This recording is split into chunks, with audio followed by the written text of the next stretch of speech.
Do we have men that have full access to the child that refuses or would refuse for the mother to see their child? And do women have to pay child maintenance? I don't actually know. I don't actually know, but if you do know, then please comment below, because that's very, very interesting. There are actually men who do have full custody.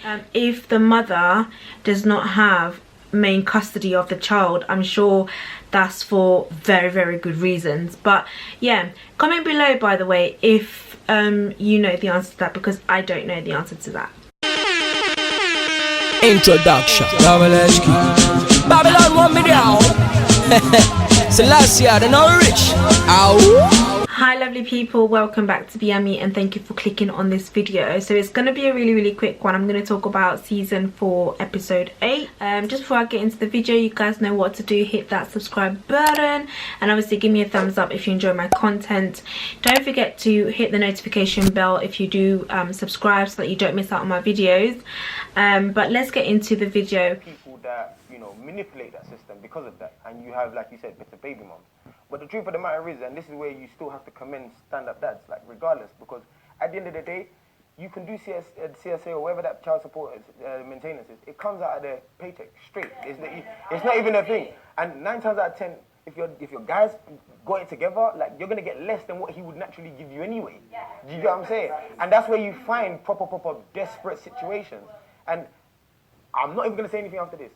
Character. If you're going to breed up with someone, understand why you're breeding up with that person. It's not just about the superficial, let's buy a car, let's buy a house. I understand, but that, sometimes some circumstances, it's not like that. And not even that, not everyone But that's what shows your their focus true should be. character in the beginning of a relationship, or even in the middle, or even at the end. Sometimes it's when you finally have a child with someone that you will then start realizing that, yay, this girl. Some colours that weren't even showing when you were with the person only comes when the bikini comes. Yeah, you don't even know. This is a really good topic, I'm not even gonna lie. It's a really good topic, and I'm just gonna get straight into it. Hi guys, welcome to my nighttime look. But yeah, I just finished watching BKCHAT, and I love this topic because I feel like it's actually a topic that a lot of people can relate to. The truth of the matter is that when you have two people who no longer are together and a child is underage, the woman always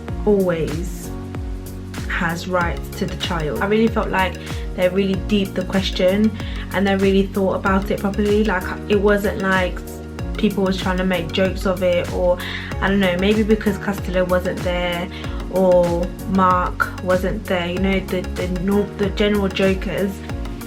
So it would have been nice to have Reva in this discussion, because I feel like it would have been nice to hear her point of view and her perspective on it. I think what people have to realise is, women especially, is not only can women be really bitter about this kind of situation, but also one of the hardest things that, if I was to be honest, that women would find is removing their emotions about the relationship out of the equation.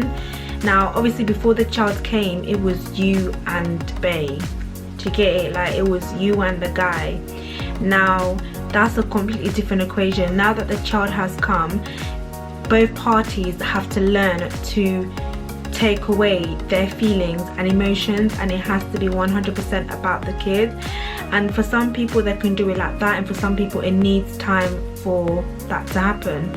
And obviously we all know that when guys move on, they move on like a rocket, like psh. Once that rocket shoots up, it's gone.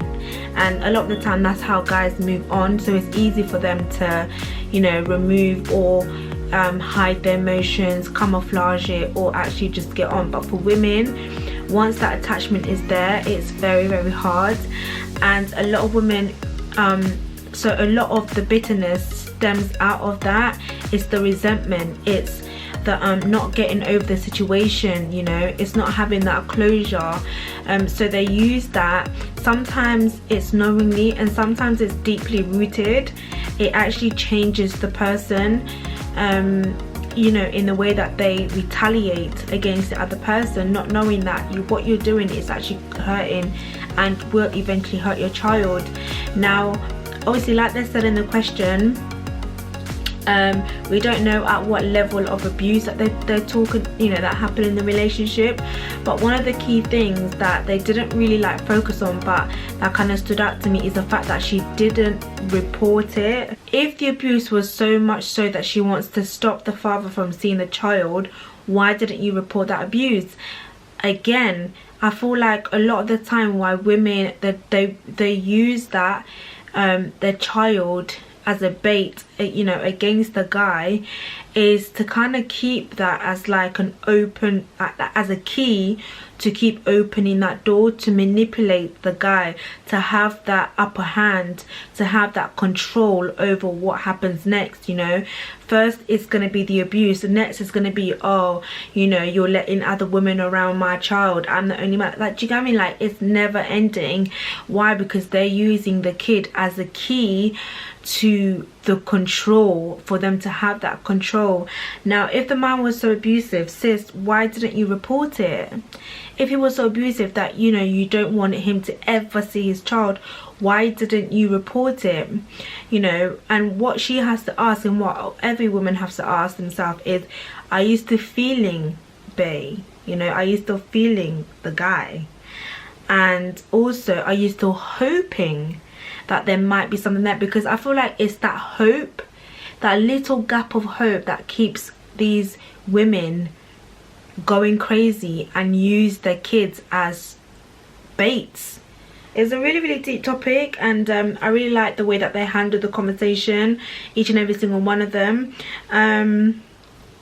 What's his name? The guy, I can't actually remember his name, the one that's got a kid. Like, I feel like, I don't know if he brought his, I don't think he handled his points that well, considering that he is a dad, and considering that he's in a situation where he's not with his baby mom. I don't know, maybe because he didn't want to too much bring that to the conversation, maybe because he wanted to keep it private. But I kind of felt like there was a bit of hesitance, and he kind of got lost within himself slightly, a little bit, so it was a bit hard for him to actually make his point of view have substance, or be strong enough for us to actually be like, oh yeah, okay. It was kind of like, I don't know, he to me, like, I just felt like I don't know what he was saying, actually. I don't know what he was saying, but I like how B Money answered the questions, how he handled it. I like Lucas's point of view, and I like the fact that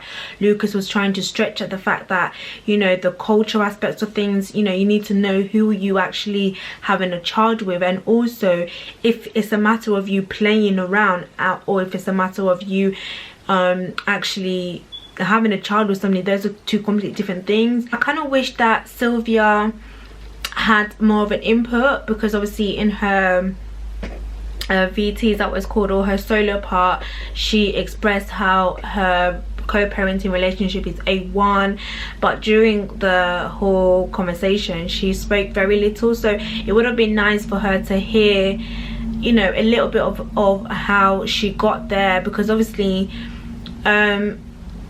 it doesn't happen like that overnight. You even hear about Alicia Keys and her husband and her co-parenting situation, how their co-parenting situation is A1. Like, I love that interview, but it wasn't like that from the beginning. So there's a process to get it to that place. That would have been really nice and educational for a lot of people as well.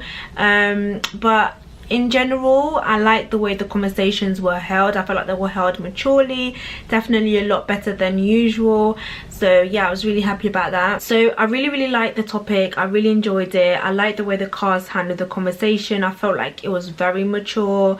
There was no gimmicks, no funny comments. No one tried to, you know, make light of it, because it's actually a very important topic. It really shapes and frames the way our society is. But thank you so much for watching the video, and please, like I said, please do subscribe to the channel, and I see you in my next video. Thanks so much, guys.